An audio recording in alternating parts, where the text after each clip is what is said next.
我是艾丽扎尔江。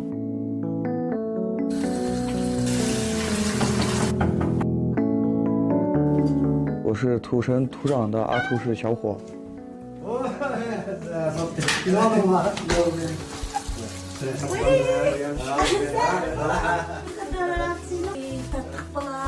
我家有4口人，爸爸妈妈还有6岁的弟弟。弟弟可调皮了。我从小特别喜欢足球，都说进球是足球赛中的亮点。我觉得最让人记忆犹新的画面是产生进球过程中的一系列配合和盘带过人。过硬的身体素质是根本，其中当然也会有汗水和收获。去坚持，去拼搏，追梦路上何来一帆风顺？